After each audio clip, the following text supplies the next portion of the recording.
چھوٹے سے گنجان آباد قصبے غریب میں رمضان المبارک کا مہینہ شروع ہو چکا تھا۔ ہوا میں روحانیت اور انتظار کی فضا تھی۔ گلیاں رنگ برنگے لائٹ سے سجی ہوئی تھیں اور افطاری کی تیاریوں میں لگے لوگوں کے ہاتھوں سے بننے والے لذیذ کھانوں کی خوشبو ہوا میں گھل رہی تھی۔ قصبہ رمضان کے مقدس مہینے کی رونقوں سے جگمگا رہا تھا، لیکن اس سب کے نیچے کچھ پراسرار ہو رہا تھا۔ اس چھوٹے سے گنجان آباد قصبے میں ایک نوجوان لڑکی یا رہتی تھی۔ وہ اپنی مہربانی اور مضبوط ایمان کی وجہ سے مشہور تھی۔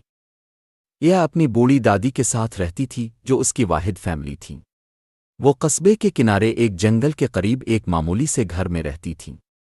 یہ کی زندگی سادہ تھی لیکن وہ مطمئن تھی۔ لیکن یہ رمضان کچھ اور ہی تھا۔ ایک شام جب یہ تراویح کی نماز پڑھ کر مسجد سے واپس گھر جا رہی تھی، اس نے کچھ عجیب محسوس کیا۔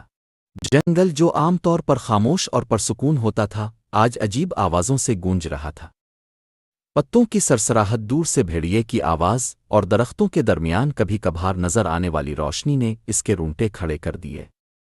وہ تیزی سے چلنے لگی، بے چینی کے احساس کو دور کرنے کی کوشش کرتے ہوئے۔ جب وہ اپنے گھر کے قریب پہنچی تو اس نے سائے میں کھڑی ایک عورت کو دیکھا۔